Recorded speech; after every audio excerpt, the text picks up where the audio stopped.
Sasa tunaingia katika mjadala wa siku. Tunaingia katika mjadala wa siku ya leo, ambapo mjadala wa leo unasema, je, Simba na Yanga wanatumia fedha vizuri kwenye usajili au wananunua majina? Drop comment yako hapo na sisi wengine tupate kujifunza kupitia wewe. Na pale YouTube swali la leo linauliza kwamba nani atakuwa mchezaji bora katika kombe la dunia kwa mwaka huu 2026?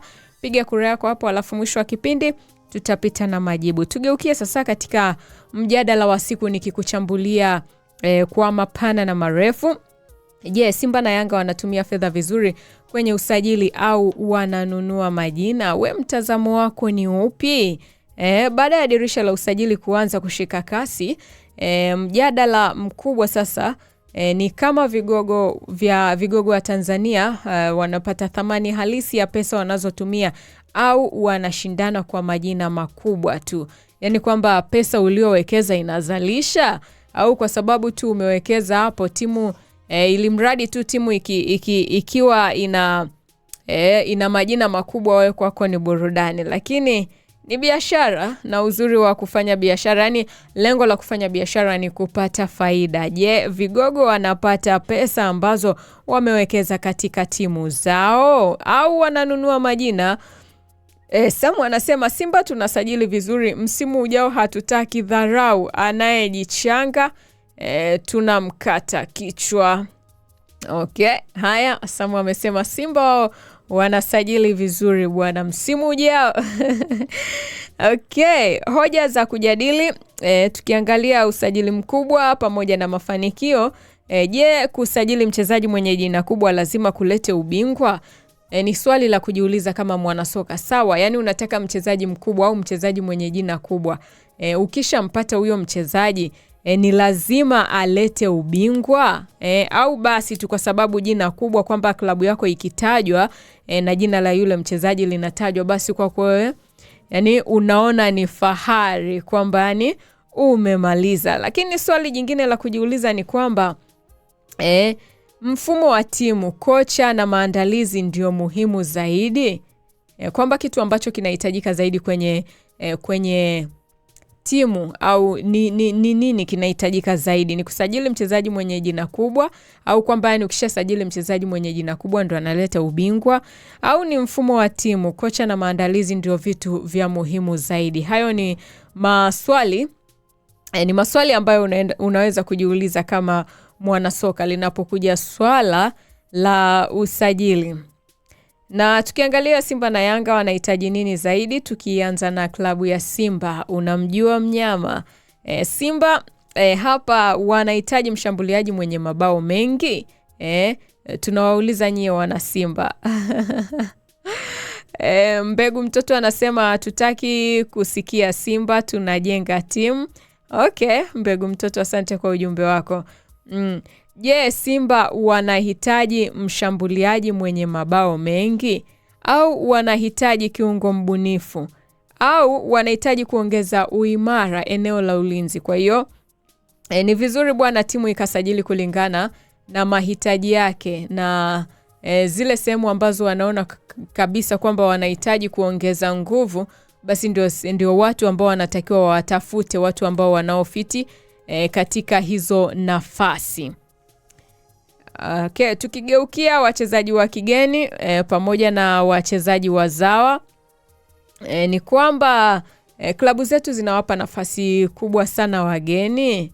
Na hii mada tumeijadili jana na watu wakaweza kutoa maoni yao. Wakasema kwamba wazawa wanapewa nafasi, lakini sasa wanakata tamaa, wengine wanakata tamaa haraka. Wengine wanajiona wameshamaliza, kwa hiyo wanapunguza ile nguvu, ile speed ya kuendelea kupambania ndoto ya kuendelea kuwa mwanasoka mkubwa zaidi. Au viwango vya wachezaji wazawa bado havitoshi kushindana Afrika? Ni swali jingine hilo la kujiuliza ikija kwenye swala la usajili. Manake kama kusajili pia wanaweza wakasajili wale wanaotoka hapa nyumbani. Yes. Kwa swali kubwa la kujiuliza wewe ni kwamba kama ungekuwa rais wa Simba au ungekuwa rais wa Yanga, ungewekeza zaidi kwenye kitu gani? Yaani kitu gani ambacho ungekiwekeza hapo kama ungekuwa miongoni mwa hizo timu, yani wewe ndio rais, wewe ndio mkubwa, ungesajili mastaa wakubwa au ungeboresha miundombinu na academy, ungetafuta kocha bora wa kimataifa au ungelipa mishahara mikubwa ili kubaki na wachezaji bora? Ni kitu gani ambacho wewe ungewekeza zaidi endapo ungekuwa rais wa klabu ya Simba au klabu ya Yanga? Ni mjadala wa siku ya leo bwana. Hapo unaweza ukadrop maoni yako na sisi wengine tukajifunza. Lakini tukiangalia mjadala mwingine wa kule Ulaya, Mbappe, Yamal, Messi au Kane, nani anastahili kuwa mchezaji bora wa kombe la dunia kwa mwaka huu 2026? Na hili ni swali ambalo tumekuwa nalo hapo YouTube na watu naona wanaendelea kupiga kura, na mwisho wa kipindi tutapata majibu. Kwa hiyo tuchambue hapa. Tukija kwenye kipengele cha hoja, tukianza na Mbappe. Mbappe ana kasi plus mabao, ana kasi ya ukimbiaji, speed kama Mbappe na mabao ndio penyewe. Tukigeukia Yamal na ubunifu na ana uwezo wa kubadilisha mchezo. Tukija kwa Messi ana uzoefu na uongozi, na Kane ni ana ufungaji na ukomavu. Kwa hiyo kila mmoja yupo kwa namna yake, yani kuna kitu ambacho kinamfanya awe bora na awe tofauti na mwenzake. Kwa hiyo ni nani anastahili kuwa mchezaji bora wa kombe la dunia? Kama bado hujapiga kura yako, fanya upige kura yako hapo, tupate maoni yako na wewe. Okay, sawa. Tukigeukia sasa katika kipengele cha fahamu mchezaji. Fahamu mchezaji, huo ni mjadala wa siku ya leo. Unaweza kuendelea kudrop maoni yako hapo kwamba je, Simba na Yanga wanatumia fedha vizuri kwenye usajili au wananunua majina? Shusha mawazo yako hapo au maoni yako, na sisi wengine tupate kujifunza. Tukigeukia katika kipengele cha fahamu mchezaji kwa siku ya leo, nitamzungumzia huyu mchezaji anayekwenda kwa jina la Emmanuel Flomo, ambaye tetesi zinasema kwamba huyu bwana atajiunga na klabu ya Yanga. Okay, jina lake kamili anafahamika kwa jina la Emmanuel Flomo. Taifa lake ni Liberia. Nafasi yake katika uchezaji ni mshambuliaji au winga wa kulia. Klabu ni Al Hilal Omdurman. Namba ya jezi yake ni namba 34. Emmanuel Flomo ni mchezaji wa Liberia anayesakata soka katika klabu ya Al Hilal Omdurman ya Sudan. Anaweza kucheza kama mshambuliaji wa kati au upande wa kulia wa ushambuliaji. Ndio, tukiangalia takwimu zake, takwimu za Flomo. Tukiangalia takwimu zake, klabu aliyoichezea, kuna klabu ya Al Hilal Omdurman, kuna ligi alizocheza, kuna Sudan. Nafasi anayoichezea ni forward au winga wa kulia. Mguu anaopenda kutumia ni mguu wa kulia, na urefu wake ni takriban sentimita 185. Huyu ni huyu jamaa anayekwenda kwa jina la Emmanuel Flomo. Tukiangalia rekodi zake za ufungaji, rekodi za Flomo za ufungaji, rekodi zake za ufungaji akiwa na LISCR FC ya kwa msimu wa mwaka 2024-2025 aliripotiwa kufunga mabao 14 katika ligi ya Liberia. Aina ya mchezo wake, nguvu zake huyu jamaa bwana, nguvu zake zinapatikana hapa. Nguvu za Emmanuel zinapatikana kwenye kasi ya mashambulizi. Ana uwezo wa kucheza maeneo mawili, winga na mshambuliaji. Ana nguvu kwenye kukimbia nyuma ya mabeki na ana uwezo wa kufunga ndani ya boksi. Huyu ni Emmanuel. Emmanuel Flomo anayetajwa bwana kujiunga na Yanga, kwamba Yanga wanamtaka, anahusishwa kuwa na mazungumzo na klabu hiyo. Anachotakiwa kuboresha uthabiti wa kutoa pasi za mwisho, yani assist, uzoefu wa kucheza mechi nyingi za kiwango cha juu Afrika. Huyu ndio kwa kifupi tumeweza kumfahamu huyu Emmanuel Flomo. Ni kwa namna hiyo hapo.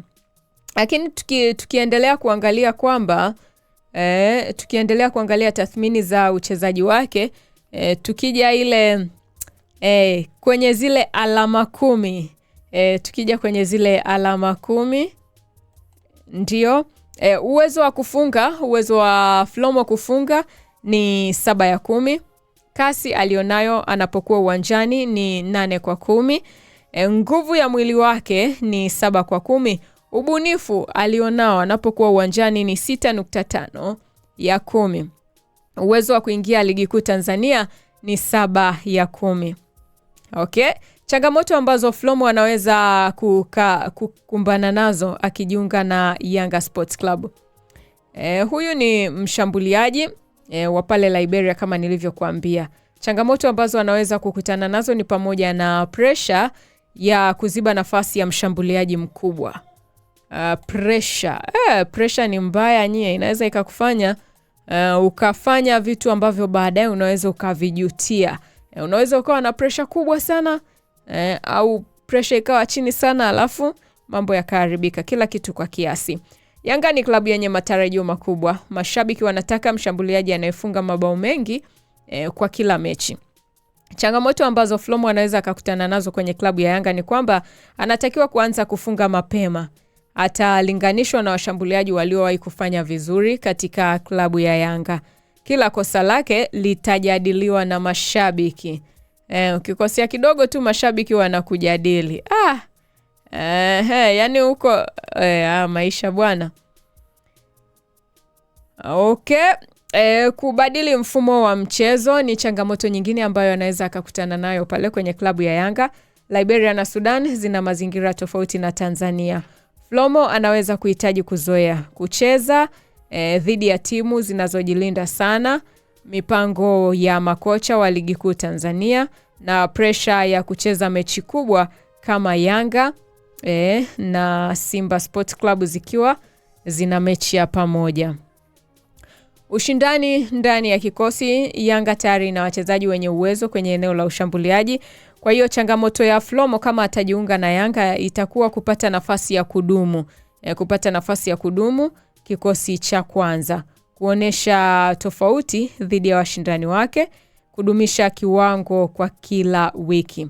Na Yanga imekuwa ikijenga kikosi chenye ushindani mkubwa kwa ajili ya mashindano ya ndani na Afrika.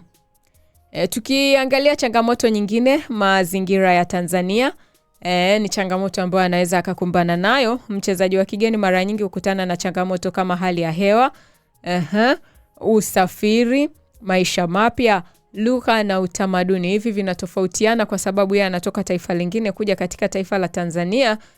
Basi hizo ni changamoto ambazo anaweza akakumbana nazo endapo atajiunga na klabu ya Yanga. Muda wa kuzoea pia unaweza kuathiri mwanzo wake. Mwanzoni anaweza kaonekana kwamba hayuko vizuri, kumbe ni mazingira yamemwathiri au bado hajazoea, au watu wengine huwa wanachukua muda kuzoea mazingira mapya. Mataji na mashindano ya Afrika. Yanga haitazami tu ligi kuu bali pia mafanikio ya kimataifa. Flomo atalazimika kuonesha uwezo wake kwenye CAF Champions League, mechi kubwa za pressure pamoja na viwanja vya ugenini Afrika. Ni kitu gani ambacho Yanga wanatarajia kutoka kwa Flomo? Ni kitu gani ambacho wamekiona wakaona huyu kama tukimpata basi timu yetu itapiga hatua? Ni kasi kwenye mashambulizi, nguvu ya mwili, uwezo wa kucheza kama winga au mshambuliaji, na uwezo wa kushambulia nafasi nyuma ya mabeki. Hivi ni vitu ambavyo anaweza kuviongeza kule kwenye klabu ya Yanga na wakaendelea kufanya vizuri. Hii ni katika kile kipengele cha fahamu mchezaji. Bwana, kipengele hicho cha fahamu mchezaji na kiacha namna hiyo hapo.